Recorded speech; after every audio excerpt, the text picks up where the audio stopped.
కాస్త లేటైన సినిమా స్క్రిప్ట్ని తగ్గని మలుపులతో తమిళనాడు సీఎంగా ప్రమాణ స్వీకారం చేశారు విజయ్. దాంతో విజయ్ ఫ్యాన్స్ రిలాక్స్ అయ్యారు. ఇప్పుడు తమిళనాట మరో ఆసక్తికరమైన అంశం టాప్ గేర్లోకి వచ్చింది. అదే త్రిష విజయ్ సర్కారులో త్రిష పాత్ర ఏంటి, ఆమెకు విజయ్ ఇచ్చే ప్రాధాన్యత ఏంటి అనేది తమిళనాట హాట్ టాపిక్.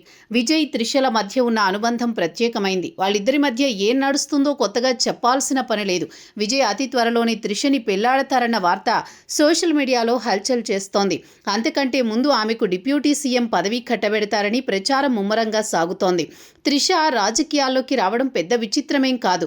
ఎందుకంటే తనకు పాలిటిక్స్పై కాస్త ఆసక్తి ఉంది. నిలబడితే గెలిచేంత క్రేజ్ కూడా ఉంది. పైగా విజయ్ గెలిచిన తిరుచి స్థానాన్ని ఇప్పుడు వదులుకోబోతున్నాడు. ఇక్కడ త్రిషని నిలబెడితే గెలుపు మంచినీళ్ల ప్రాయం. ఆ తర్వాత మంత్రిగా ప్రమాణ స్వీకారం. ఇది ప్రస్తుతం విజయ్ ముందున్న రాజమార్గం. అదే జరిగితే ప్రతిపక్షాలకు విమర్శకులకు విజయ్ ఓ ఆయుధాన్ని ఇచ్చినట్టు అవుతుంది. వాళ్ల విమర్శల్ని, సూటిపోటి మాటల్ని విజయ్ త్రిషలు ఎలా ఎదుర్కొంటారన్నది ఇక్కడ కీలకం.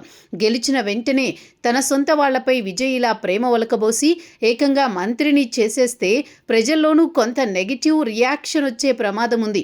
అందుకే కొన్నాళ్లు త్రిష విషయంలో విజయ్ సైలెంట్గానే ఉంటారని అనిపిస్తోంది. కానీ విజయ్ కాస్త మొండిఘట్టం టైపు. ఎవరేమనుకున్నా పెద్దగా పట్టించుకునే రకం కాదు. ఎన్నికల ముందు త్రిషని వెంటేసుకుని శుభకార్యాలకు కూడా హాజరయ్యారు. కాబట్టి వాళ్ల బంధం ఏమిటన్న విషయంలో విజయ్కి దాగుడు మూతలాడడం ఇష్టం లేదని క్లారిటీ వచ్చేసింది. త్రిషని ఇప్పుడు శాసనసభలో కూర్చోబెట్టకపోతే, మంత్రి పదవి ఇవ్వకపోతే మళ్లీ అవకాశం వస్తుందో రాదో అనే అనుమానము ఉండొచ్చు. ఎమ్మెల్యే సీట్ ఇవ్వకుండా పార్టీలో కీలకమైన బాధ్యతలు అప్పగించే ఆలోచన కూడా ఉంది. అయితే త్రిష మాత్రం విజయ్తో పాటుగా శాసనసభలో అడుగు పెట్టాలని గట్టిగా డిసైడ్ అయిపోయిందని, అందుకే విజయ్ ముందు కూడా ఇది మినహాయిస్తే మరో మార్గం లేదని అక్కడి రాజకీయ వర్గాలు వ్యాఖ్యానిస్తున్నాయి.